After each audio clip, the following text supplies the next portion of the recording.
I hope you can hear me. Uh, Let me see the comments. Yeah. Uh, can you hear me? Good morning. Continuing from what I had, is where I had stopped from yesterday. Like yesterday, I had could not complete the text, the Paradise Lost. I was I was talking about uh, Satan's intentions of spoiling the designs of God. What does he say in his address to the parliament of angels? So when he is addressing the parliament of angels, this is what he says. So again, these are the exact textual lines. He says, as I told you, there is a place, another world, the happy seat, or some new race could again called man, about this time to be created, about this time to be created, like us, though less in power and excellence, but favored more of him who rules above. So what does it mean? So he is fully aware that God is all set to create another creature, like angels, like he has created the angels. So God is all set to create another type of creature, uh, in another world. So that another world is nothing but Garden of Eden. Again, he is all set to create another creature. And what is his intention is, like, his intention is to spoil the designs of God. As I told you, thither let us bend all our thoughts from here on. Thither means from here on, let us bend all our thoughts. Let us invest our time, energy, thoughts, everything, to learn what creatures there inhabit. To learn what creatures there inhabit means he wants to know what type of creatures they are. And here perhaps some advantageous act may be achieved by its sudden onset, either will hellfire to waste his whole creation, or possess all as our own and drive as we were driven the puny inhabitants, or if not drive, seduce them to our party, that their God may prove their foe. So look at his intentions. Look at it. Look at the intentions of Satan. He wants to spoil the designs of God. He wants to somehow know what type of creatures they are, and he wants to design again spoil the spoil the designs of God. At the same time, if he doesn't succeed in spoiling or corrupting man, what he can do, he can at least attract or means to physically attract, isn't it? He wants to physically attract man towards his party, like towards him. So, like, seduce them to our party, that their God may prove their own foe, and with repenting hands. So we should make sure that God, with repenting hand, Pashyatapa Padta, with repenting hand, should abolish his own work, should abolish his own work. Look at his cruel intentions. At the same time, speaking to Beelzebub, uh, this is what he says. These are the famous textual lines where he says, like, look at these lines makes critics feel that Satan appear like the hero of Paradise Lost. Look at these lines from the text. uh, when he feels that they have lost the battle in heaven, and that they are hurled from heaven to hell. Now they are lying in the fiery lake. And look at the kind of moral boosting lines, the kind of enthusiasm it tries to fill in the kind of enthusiasm it tries to fill in the mind of those angels who have lost the spirit or energy or the enthusiasm. He says, what though the field be lost, what though the field be lost, we might have lost the battlefield, we might have lost the battlefield. What though the field be lost? The field means battlefield. What though the field be lost? All is not lost. we have not lost everything. We might have lost the battlefield. Although the field be lost, all is not lost. The unconquerable will. We have the unconquerable willpower. Unconquerable willpower. So God, even if He tries, He might have defeated us from heaven, but we have not lost the unconquerable willpower. We have got the willpower that cannot be conquered by anybody. So all is not lost, the unconquerable will. So these lines indicate a kind of what kind of character is. He has got the leadership qualities in him. Satan has got the leadership qualities. So all is not lost. The unconquerable will and study of revenge. And study of revenge, immortal hate.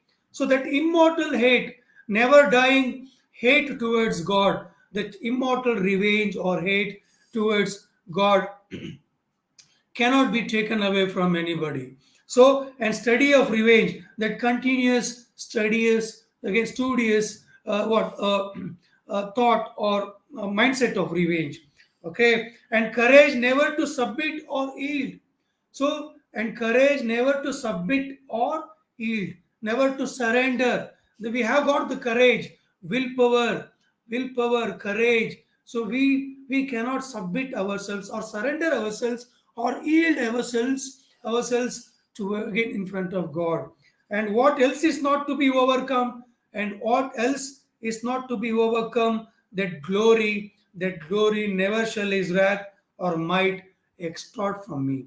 So the glory that I have got, the glory that I have got, God, even if He tries to do again, even if He tries to extort or remove that glory from me, He cannot achieve it. He cannot achieve it. So these lines made the critics feel that Milton again was without knowledge, uh, was making Satan the hero. But Milton's intention was, as I told you, he never intended to make Satan the hero, but he wanted to create an equivalent opponent to God. That is the reason why he makes Satan appear mightier or equally stronger to God, equally stronger to God. So that's another important factor. As I told you, does Satan attain heroic dimensions in Book 1 of Paradise Lost? Yes. Does Satan attain heroic dimensions of heroic dimensions in Book 1 of Paradise Lost? Yes. Okay, bring out again at the same time, bring out the heroic qualities of Satan in Book 1. That's another interest again. That's another important question that may prop up in the exam. Okay, bring out the heroic qualities of Satan in Book 1. Book 1. Does Satan attain heroic qualities, heroic dimensions in Book 1 of Paradise Lost? Discuss. Okay. And as I told you, uh, this Satan, along with this, again, angels, has got that evil thought or idea of spoiling that creature, the different creation of God called man. So he wants to spoil it. So that's the reason why he knows that once he is successful, once he succeeds in spoiling the designs of God or spoiling the creation of God, so God, with the wrath or with anger, he may dump those creatures as we were dumped from heaven to hell. May prove therefore, and with repenting hand abolish his own works. Abolish his own works. So at the same time, he alone, like at the same time, the angels, all the other angels who were part of that meeting in the parliament of evil spirits, they all rise. They all rise at once to show their solidarity, solidarity, respect, or integrity towards Satan, because they have all agreed or accepted Satan as the true hero, their hero. That is the reason why they feel that he alone has the courage and the cunning mind needed for the purpose. So he alone has the courage or the cunning mind needed for the purpose. In tribute to their leader, they all stand. They all stand Their rising all at once was the thunder, was of thunder heard in the land again in the land far far away. Like even God can witness. God is seeing from heaven what is happening in hell. So nothing can be hidden from God. So God is fully aware that Satan has got that evil thought or idea of spoiling man, but still he allows man to choose between good and bad, because he wanted man or this creation to be a rational creature, so to decide what is good and what is bad. So even after knowing that, because there is this theological question that may prop up in the mind of the reader, because why God, even after knowing that uh, Satan is coming in the form of a serpent, is going to go in the form of a serpent, and is going to spoil Eve, is going to tempt Eve to eat that forbidden fruit from the tree of knowledge in the Garden of Eden, which has been advised by God not to eat.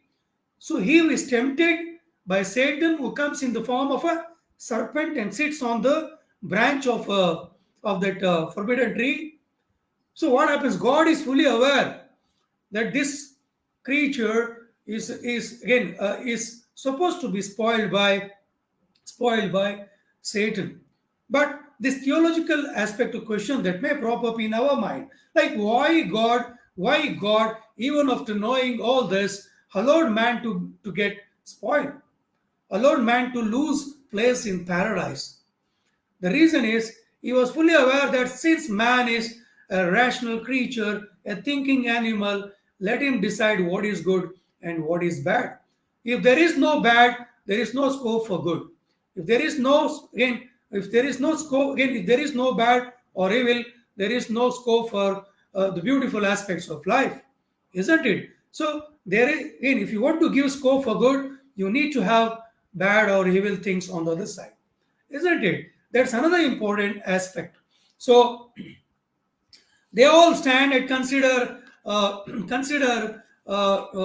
Satan as their leader. So and they assigning the job of spoiling man. So Satan at once lives at once. Satan sets forth and makes his way to gates of hell. So they have not entered the gates of hell. They are still waiting. They have fallen in the hell. They are lying in the fiery lake. I'm speaking at this hour. At this hour, I am engaging a class on Paradise Lost. In the last class, I could not complete the text.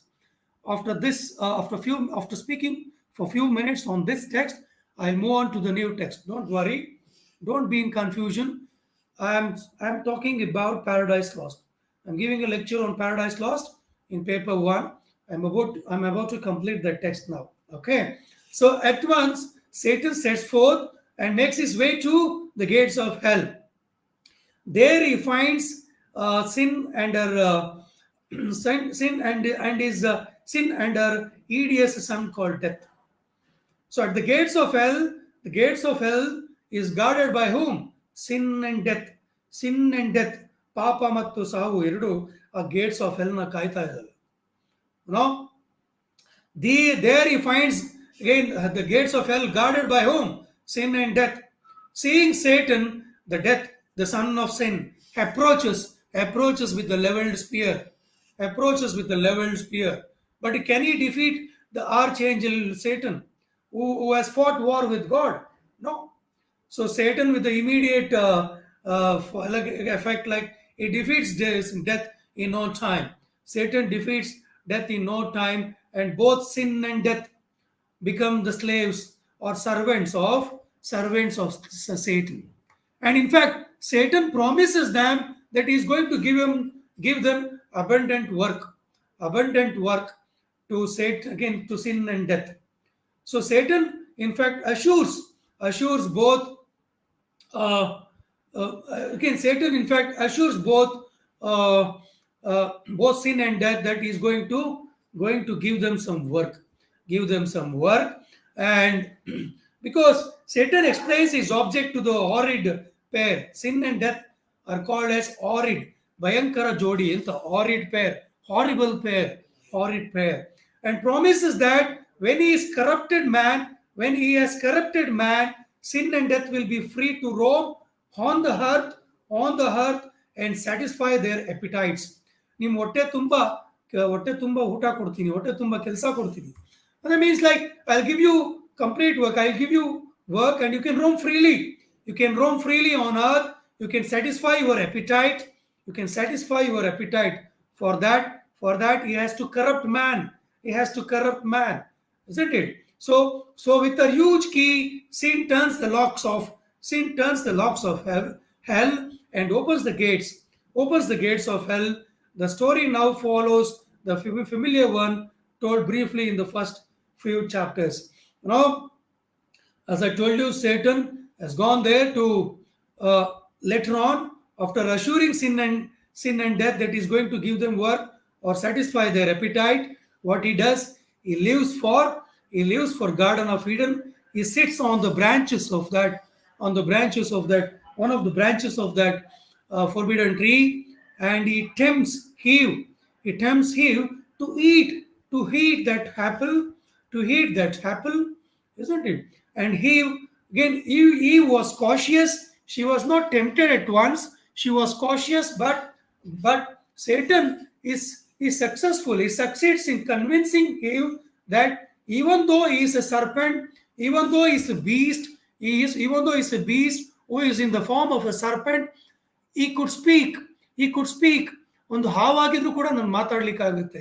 He could speak though he is born as a serpent. He is born as a beast like called serpent.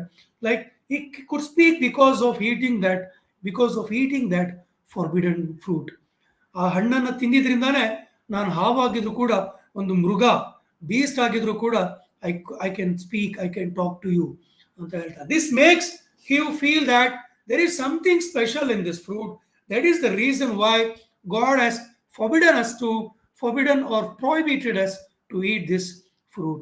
So by the time Adam reaches the spot, serpent, again Satan, who is in the form of serpent, again he succeeds. He is successful enough to spoil Eve, and Eve has already tasted the forbidden fruit, and that is how man became mortal being from being immortal. He was destined when he was created. Man was born. Man was created to be immortal creature, to be an immortal creature. But what happened after that? After eating that forbidden fruit by Eve, again, feminists do have different opinion. Feminists feel that Bible itself is anti-women. Okay, ಹೆಣ್ಣು ಮಕ್ಕಳ ವಿರುದ್ಧವಾಗಿದೆ ಅಂತ, because Eve is the first creature, first creature who ate that apple, isn't it? And that's the reason why feminists feel that even Bible do have certain chapters or lines or phrases which are anti-women. So, but the fact is, again, as the Bible reads or goes, like as in the story goes, like it's the Eve who eats the forbidden fruit from that forbidden tree.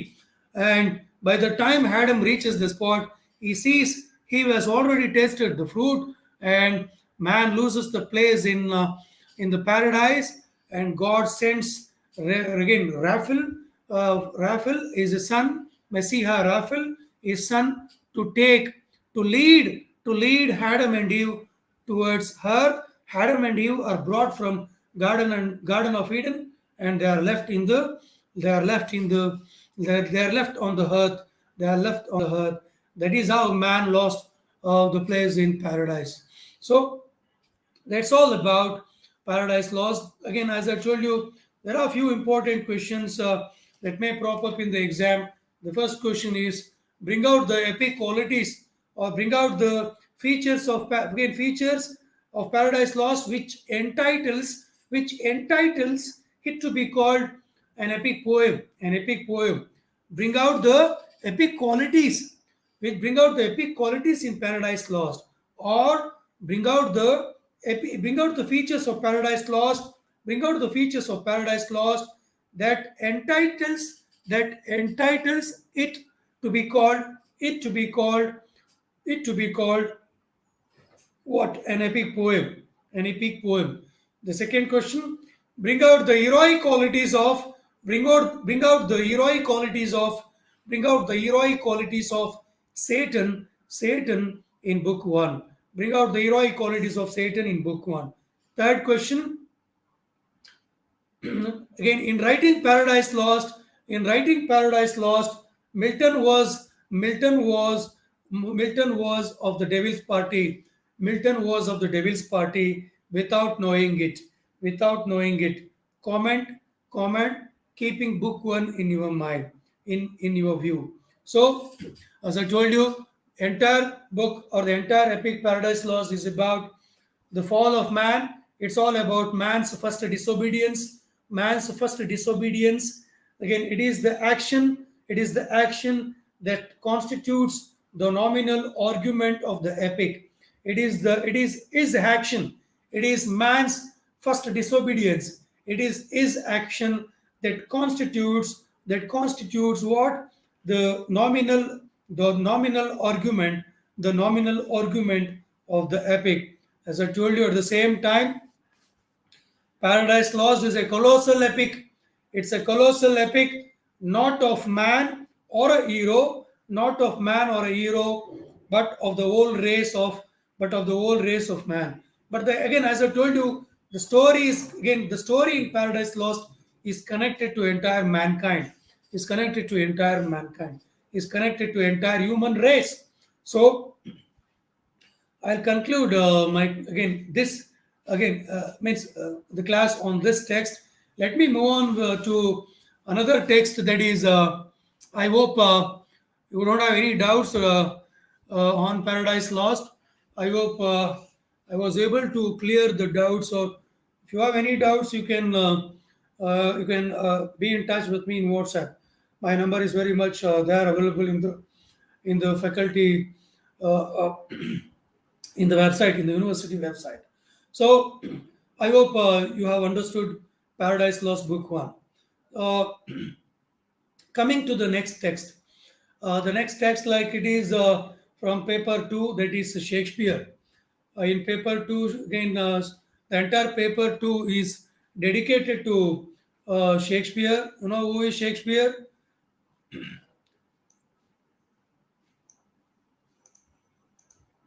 Uh, I hope I've cleared some of the doubts. If God likes, that's okay. So, there is a saying like, see, road to heaven is made of narrow path, and whereas the road to hell is made of a highway ಅಂತ ಹೇಳ್ತಾರೆ. ಅಂದರೆ ಸ್ವರ್ಗದ ದಾರಿ ಯಾವಾಗಲೂ ಕಿರಿದಾಗಿರುತ್ತೆ, ನರಕದ ದಾರಿ ಯಾವಾಗಲೂ highway ಅಂತ.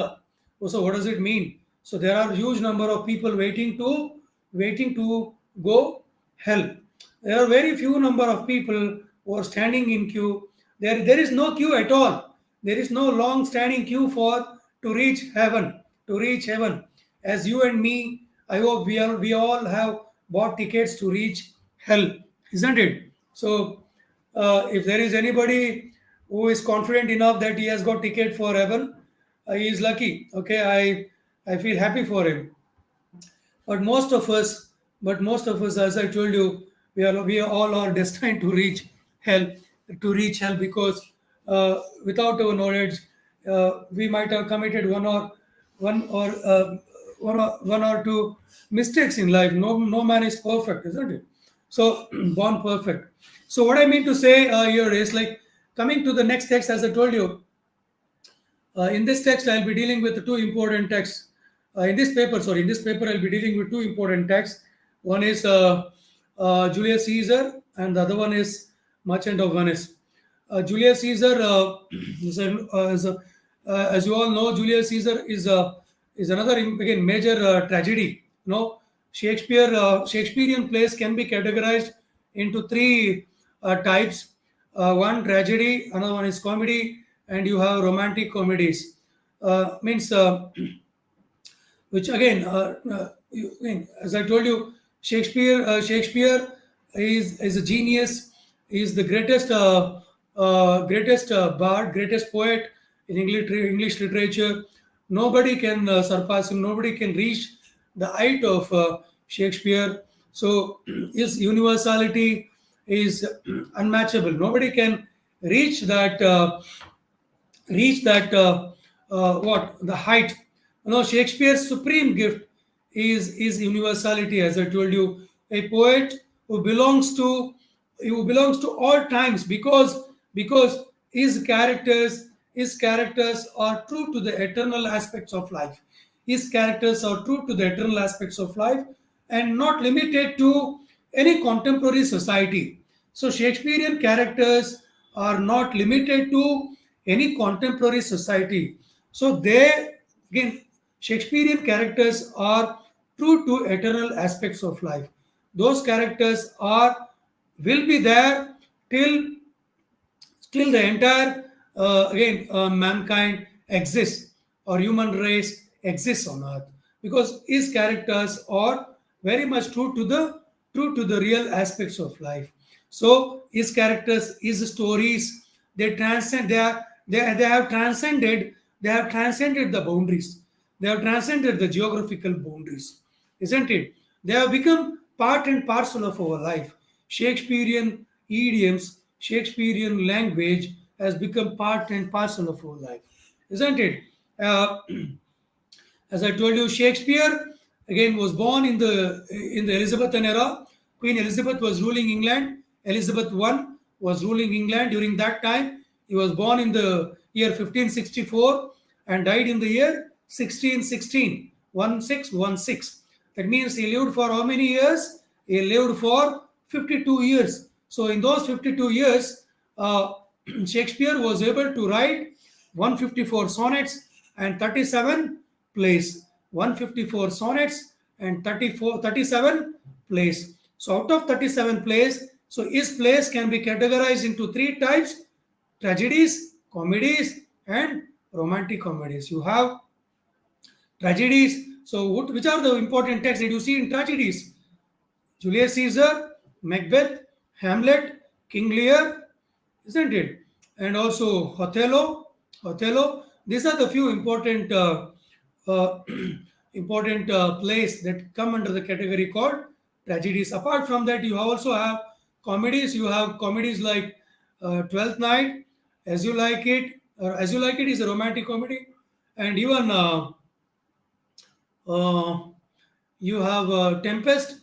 Tempest is the last, is considered as the last play of William Shakespeare. It's a farewell play. So critics call it as a farewell play, because after this play, Shakespeare said goodbye to stage. That is what the critics say. So the Tempest was the last play which was enacted on the stage.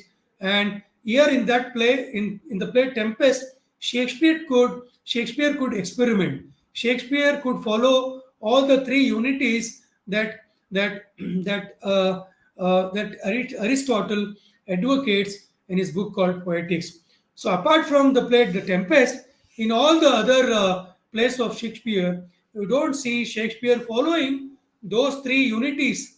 The three unities, unity of time, place, and action, is not followed by Shakespeare in other plays, except in the play The Tempest. So in the play The Tempest, he was able to silence his critics, because his critics criticized Shakespeare for not following the principles of poetics. The principles of poetics, because there Aristotle gives certain hints, certain principles to follow while writing a play, while writing a tragedy or a comedy. You know, there during that time in during Greek tragedies, there was nothing like comedy. Okay, they all wrote the Greek tragedians wrote more Greek playwrights wrote more on tragedies than comedies. So coming to this play, as I told you, Julius Caesar is a tragedy. Julius Caesar is a tragedy, and Julius Caesar. There was a Roman emperor called Julius Caesar. Okay, Julius Caesar, who lived between 102 to 44 BC. 102 to 44 BC.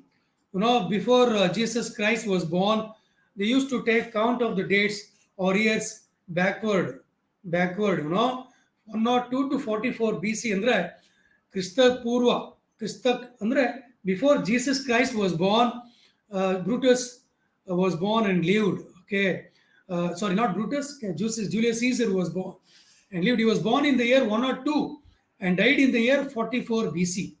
44 BC. That means ಕ್ರಿಸ್ತ ಹುಟ್ಟೋದಕ್ಕಿಂತ 44 ವರ್ಷ ಮುಂಚೆ. Okay, was born before Jesus Christ was born, 44 BC. So he died in 44 BC. So Yesu Krista ಹುಟ್ಟು 44 ವರ್ಷ ಮುಂಚೆ ಇವನು ಸಾಯ್ತಾನೆ. ಯಾರು? Julius Caesar. No, at the same time, Shakespeare borrows materials, or most of his sources for his plays are again borrowed from Plutarch's Plutarch's book on the lives of Romans and Greeks, the great Romans and Greeks, lives, LIVS, lives of great Romans and Greeks. There was a writer called Plutarch who lived between 46 to 120 BC, 120 to 46 BC, sorry, 120 to 46 BC. So this man, Plutarch lived between 46 to 120 AD, not BC. Shakespeare borrows material from Plutarch's works. So, what is the title of the book? The title of the book's Lives of Greeks, LIVES, Lives of Great Greeks and Romans, Great Romans and Greeks. Sorry, and he has also borrowed material. Shakespeare also borrowed material from Holinshed's Chronicles,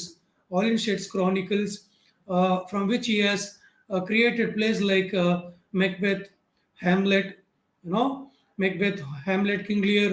So all those, the sources for all those materials are from Holinshed's Chronicles. So Shakespeare might have written this play in 1599, because it was the first play to be enacted on the stage, in Globe Theatre. No, Shakespeare at his again during his lifetime builds a theatre called Globe Theatre. He owns a theatre called Globe Theatre. If you visit London, even today you can see the Globe Theatre of William Shakespeare. It is still very much there. If you visit London, you can visit Globe Theatre. And Julius Caesar was the first play that was enacted in Globe Theatre in the year 1599. 1599, and Shakespeare was born in the year 1564, and died in the year 1616. So at the same time, why is this play so important? Because the reason is, as I told you, it's a tragedy, and Shakespeare was immensely drawn or attracted towards the cause of Caesar's death. Caesar's death. Shakespeare was curious to know how Caesar died, because there was a lot of debate happening during that time in Europe about the cause of Caesar's death. Why and how Julius Caesar died. What was the real cause? Many people in the Renaissance were passionately interested in the story of Caesar. Caesar was a great emperor. Again, was the great emperor. He ruled Rome for a few years. At the same time, again, he ruled almost all the southern part of Europe. Like Alexander, again, Caesar was also another important historical character. This play is also a historical play, and it's also a tragedy. And it's also a historical play. Shakespearean play can also be categorized. There is another category called historical plays. Apart from tragedy comedies and romantic comedies, you also have historical plays, where he has written few important plays which come under the category called historical plays. Julius Caesar, this play can be categorized both. It comes under both the categories. Either you can fit in to a historical play or a tragic play. As I told you, many people in the Renaissance were passionately interested in in the story of Julius Caesar. There is a this word Caesarean is very much popular in hospitals. Caesarean, Caesarian. Caesarean is the word which derived from the name of Julius Caesar. He was the first man, first human being to be operated. Okay, to be again, he was the first human being to be not to be born with the normal delivery. No, that is the reason why people in the history have dedicated the Caesarean operation in the name of Caesar. Okay, Caesarean operation. Okay, again, which you normally use in the hospitals, doctors, nurses, Caesarean ಮಾಡ್ಬಿಡೋಣ ಅಂತಾರೆ. Caesarean ಅಂದ್ರೆ not that Caesar, ಕತ್ರಿ ಅಲ್ಲ. Caesarean, the word Caesarean is derived from the name Julius Caesar. Okay, Julius, even the month July, even the month July derives from Julius Caesar. Julius, because Julius Caesar was born in the month of July, was born in the month of July. He was born on 28th July. 28th July. That is the reason why they call the month July as July, because Julius Caesar was born in the month of July. Okay, that's another important factor that you should keep in mind. So, the month of July is called as July because of Julius Caesar. Okay, and even Caesarean, the word Caesarean, which is used normally in hospitals, again is named after Caesar, because Julius Caesar was the first man to be born through that operation, like the Caesarean operation, by cutting the stomach. So, again, many people in the Renaissance were passionately interested in the story of Caesar's death at the hands of his own friends.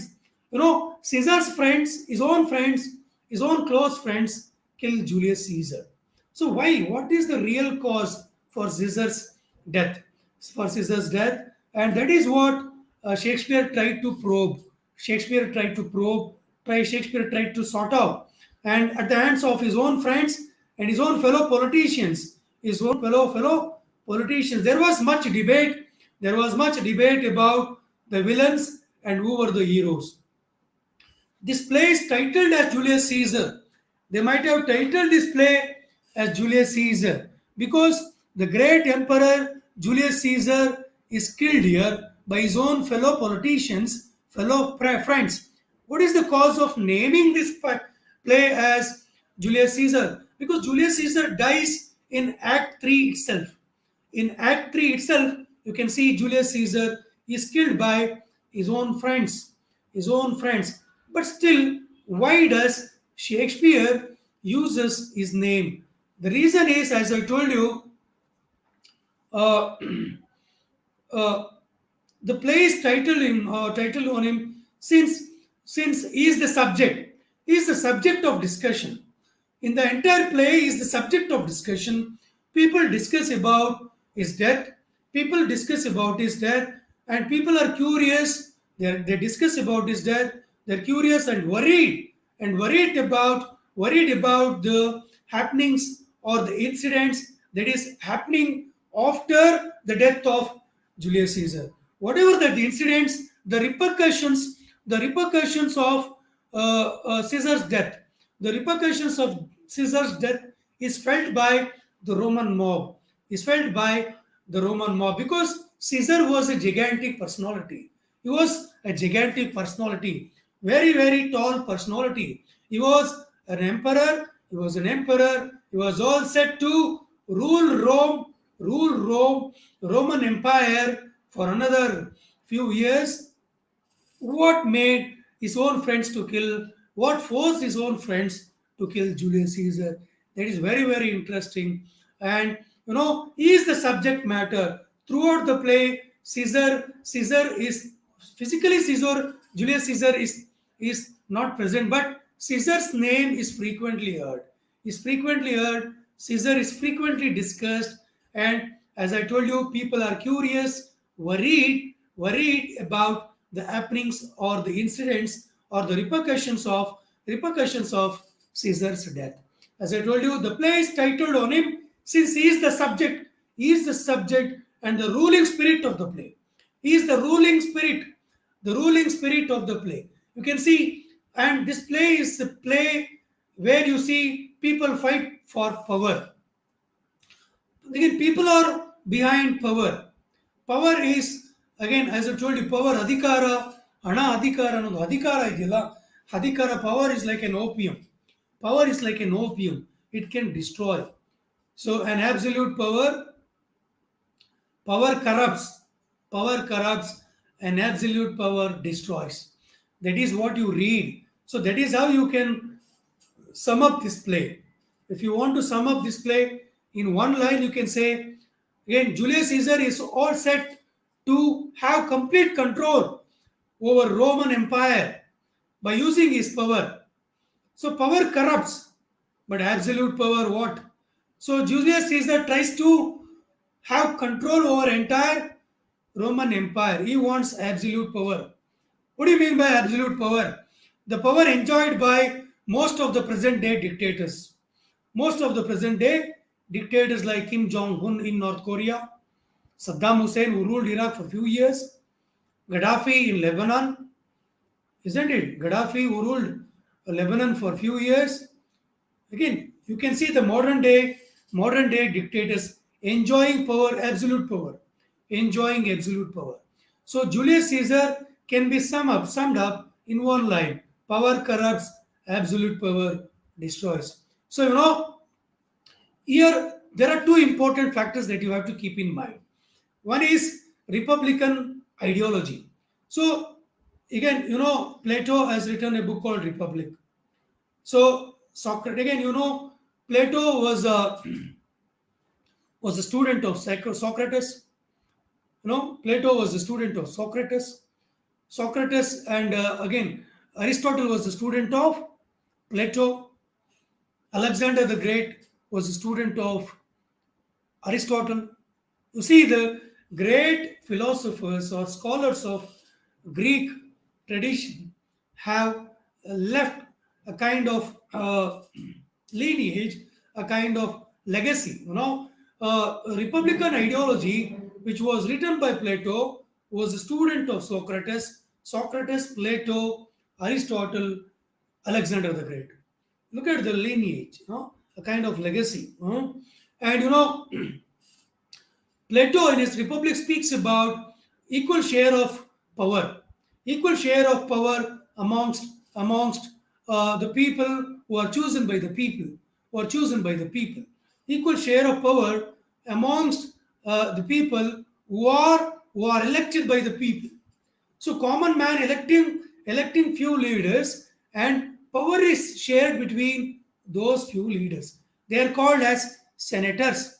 Senators, the modern day senators idea, the modern day Republican ideology, which United States of America has brought in practice, is again, you can see United States of America has bought Republican ideology from Greek, from Greece, okay, from Greek tradition, from Greece. Okay, you can see again that is the power of Greeks or Greeks tradition or the modern day Greece. Okay, so they gave a Republican ideology, democratic principles to the world. So power is shared between the people. That is the reason. Again, you can see the first aspect is Republican ideology. The Republican ideology on which few characters, particularly Brutus. Brutus was patriotic. He was very much patriotic. He loved Rome more than his own friend Julius Caesar. Brutus was his close friend. Brutus was Julius Caesar's close friend. And you have Cassius. Cassius tries to kill Caesar. Cassius kills Caesar. In fact, Cassius is the villain, is the main villain in Julius Caesar. So where does he kill? What is his intention? What is his intention behind killing Caesar? So Cassius wants to kill Caesar because he does not want to see Caesar rising to the power of to that greater what extent. Like he is jealous. He is jealous of Caesar. You have Cassius on one side, you have Brutus on the other side. Brutus, the closest friend of Caesar, kills Caesar because of republican ideology. The false republican pseudo, it means he believes that by sharing power with the people, we can adopt republican ideology. Cassius is able to intimidate. Cassius is able to intimidate Brutus. He is able to spoil the mindset of Brutus because he is fully aware that Brutus can be easily manipulated because Brutus is a ardent lover or a true Roman patriotic. That is the reason why critics call critics call Brutus as the noblest, the noblest of the noblest of all Romans, the noblest of all Romans. Not only critics, even Octavius Caesar, who takes the charge of Roman Empire, at the end calls Brutus as the noblest of all Romans. And who is the greatest of all Romans? Julius Caesar. Because he was the greatest emperor. Julius Caesar was the greatest of all Romans. Brutus was the noblest of all Romans. And who is the least? Who is the last of all Romans? Cassius. Cassius, the cunning villainous Cassius is considered as the last Roman. The last Roman whom you can hardly trust. Whom you can hardly trust. Okay. I think I have another 15 minutes to sum up this play. No, the play opens with Caesar's entry. Okay, Caesar enters. Okay, yes, people are waiting to welcome Julius Caesar. He is returning from the battlefield. He has killed Pompey. He has killed Pompey in the Battle of Philippi. He has killed Pompey, another emperor who ruled Roman Empire for few years. So he has killed Pompey in that battlefield in Philippi, and this Philippi, the name called Philippi is still existing. It is still there. These places do still exist in Italy, which was part of Roman Empire. Now, a Roman Empire during those times, Rome, Greeks, Roman Empire, and they were all part. They were all united. This entire southern Europe was called as Roman Empire. And people are waiting to welcome Roman Empire. Sorry, Roman Emperor. Someone is asking which kingdom. I've been repeating Arisha. ಅಣ್ಣ Roman empire Roman Kingdom ಅಂತ ಹೇಳ್ತಾ ಇದ್ದೀನಿ. Roman emperor ಅಂದ್ರೆ Roman Kingdom ತಾನೆ.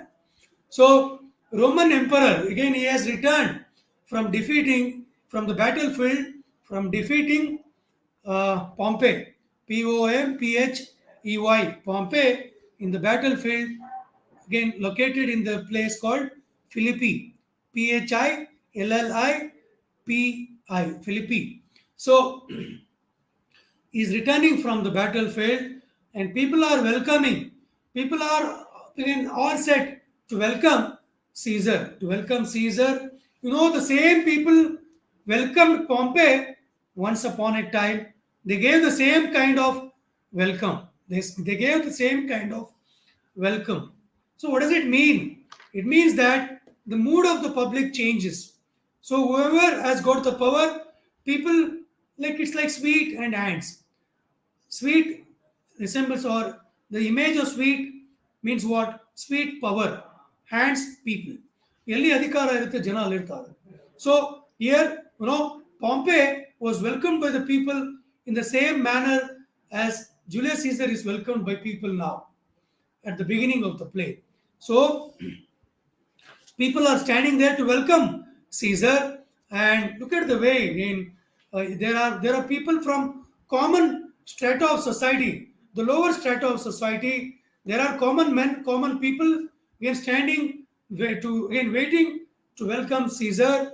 And you see, at the very beginning of the play, Shakespeare is able to display what?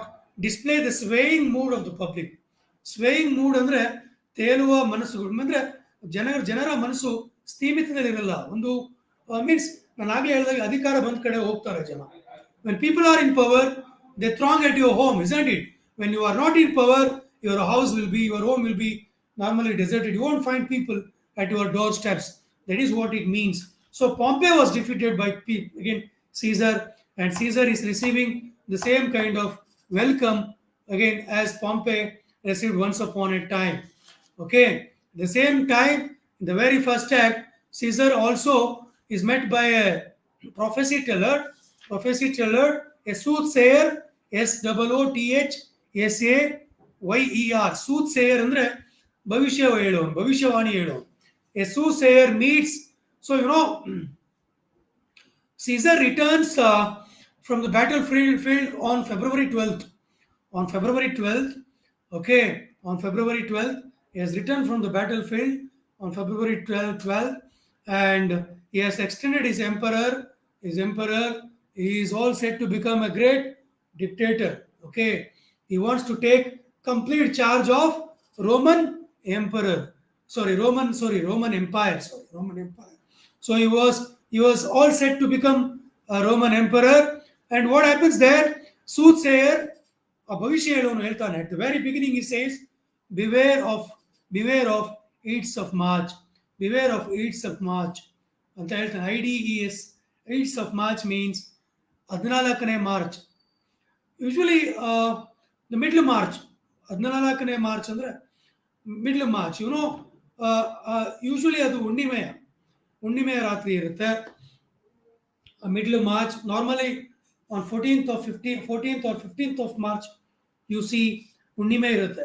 ಯಾವಾಗಲೂ 14ನೇ ಮತ್ತು 15ನೇ March ತಾರೀಕು ಏನಿರುತ್ತೆ ಅದು ಹುಣ್ಣಿಮೆಯ ರಾತ್ರಿ ಇರುತ್ತೆ. So they advise him to be careful. That particular soothsayer advises Caesar to be careful of 14th of March. Something is going to happen to you. So there is danger for your life. There is danger for your life, and he advises. So he is again a prophecy teller. He's a prophecy teller. ಭವಿಷ್ಯ ಹೇಳೋನು. So, but at the very initial stage, you can see the kind of attitude of Julius Caesar. A man who suffers with what? Too much of ego. And he says that Caesar is not liable to fear. Caesar, when he is cautioned not to go out of his palace on 14th of March by the soothsayer, what does he say? What is his reply? He says, Caesar is not liable to fear. Caesarಗೆ ಭಯ ಅನ್ನೋದೇ ಇಲ್ಲ ಅಂತ. Caesar is not liable to fear. And as I told you, Caesar's extreme pride disregards any kind of warning or caution. No, he was cautioned by the soothsayer not to go out of the palace, not to go out of the capital or palace. But Caesar's extreme pride or subliminal ego allows him to negate or neglect the caution or the warning. The dramatic irony is Marcus Brutus, another important character who is standing there to welcome, who has joined hands with Caesar in the battlefield, and who is also there with Caesar along with him coming in that the streets of Rome. So the same Brutus, his friend, he also wants Caesar to listen what the soothsayer says. ಅವನು ಹೇಳೋದು ಸ್ವಲ್ಪ ಕೇಳಪ್ಪ, ಅವನು ನೀನು ಭವಿಷ್ಯ ಹೇಳ್ತೀನಿ, ನೀನು ಒಳ್ಳೇದಕ್ಕೆ ಹೇಳ್ತಿದ್ದಾನೆ, ಅವನ ಮಾತು ಕೇಳು ಅಂತ ಹೇಳ್ತಾನೆ Marcus Brutus. That is the dramatic irony. In the very first act, you see, so people are standing, common people, including carpenters, cobblers, ಎಲ್ಲ ಜಾತಿಯ ಎಲ್ಲ ಜನಾಂಗದವರ ಜನ ಇದ್ದಾರೆ. They are all standing to welcome the emperor called Julius Caesar, who is victorious. He is coming along with his friends, including Marcus Brutus, Antony, Mark Antony, and also Cassius. Another important factor that you should keep in mind is Cassius never wanted Caesar to be the emperor. Cassius always wanted Pompey to rule Rome. He always supported Pompey. Cassius was the closest, closest associate of Pompey. But but later on, when Caesar uh, again wins the battle against Pompey, Cassius joins Caesar's party. Joins Caesar's party. Cassis, Cassius. Cassius is the villain here. So Cassius joins Caesar's party, and he again at the same time Caesar also has a role here, because Caesar again keeps Cassius aside. He keeps him far away from him, because the reason is he's fully aware that Cassius is not trustworthy. ಆ ನಂಬಿಕೆಗೆ ಅರ್ಹನಲ್ಲ ಅಂತ ಸೀಸರ್ಗೂ ಕೂಡ ಗೊತ್ತು. That is the reason why Caesar avoids Cassius coming closer to him. He never wants to give him any kind of charge or any kind of power in his kingdom. In his kingdom. So he starts neglecting Cassius. That is another important factor why Cassius is jealous of Caesar. Why Cassius is jealous of Caesar. Whereas Brutus is not jealous. He is not jealous of his friend again Julius Caesar. He is not jealous, but Brutus becomes the victim of what? The pseudo patriotism, the pseudo republican ideology. Believed in the philosophy that power should be shared with all the equal participants of, or the equal elected leaders of people. Means one man cannot become again, one man cannot rule a kingdom forever. So they believed in republican ideology. So he believed in republican ideology, and there is a factor. There is a factor for this kind of mindset, or this kind of extreme love for republican ideology in Brutus. The reason is Brutus ancestors fought for republican ideologies. Republican ideologies. That is the reason why Cassius time and again, frequently in the play, he reminds Brutus that your ancestors, once upon a time in the past, fought for Plato's republican ideology. They all fought hard in life to establish republican ideology in Roman Empire. So in that way, he tries to manipulate Brutus mindset. Brutus mindset. So Cassius succeeds in it. Succeeds in his attempt to manipulate or take the confidence of Brutus. So he succeeds in changing the mindset of Brutus. He succeeds in what? Manipulating or intimidating Brutus. At the same time, there is another important character called uh, Caius, Decius. Cassius tries to convince Brutus is like a practiced manipulator working on innocent object. Who is an innocent object here?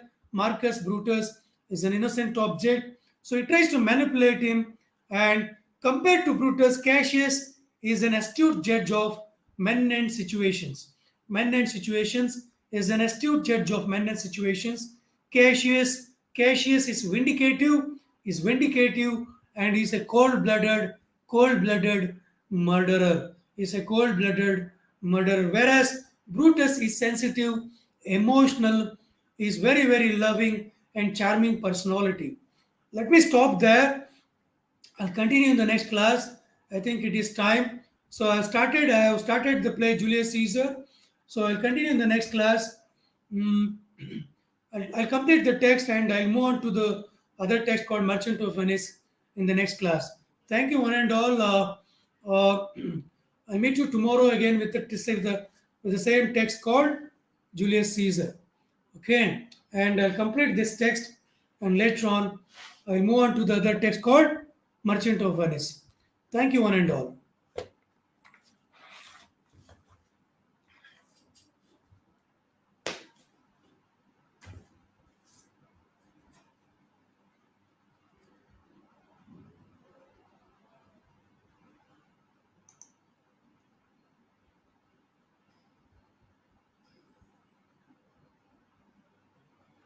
It's not gold murderer. Shankar Arnal, cold apa, cold murderer, cold blooded murderer. ದಯೆ ದಾಕ್ಷಿಣ್ಯ ಇಲ್ಲದ ಒಬ್ಬ ಕೊಲೆಗಾರ ಅಂತ. Cold blooded ಅಂದರೆ ಅನುಕಂಪ ಇಲ್ಲದೆ ಇರೋ ಅಂಥವನು ಅಂತ. ಕೋಲ್ಡ್ ಬ್ಲಡೆಡ್ ಮರ್ಡರರ್, ರಕ್ತ ಎಪ್ಪುಗಟ್ಟಿರುವ ಕೊಲೆಗಾರ ಅಂತ. ಶಂಕರ್ ಅರ್ಣಾಲ್, ಗೋಲ್ಡ್ ಅಲ್ಲ, ಕೋಲ್ಡ್ ಬ್ಲಡೆಡ್ ಮರ್ಡರರ್ ಯಾರು? Cassius. So let me move to the let me allow the other lecturer to engage the class. Thank you. Meet you once again tomorrow with the same text. Take care. All the best.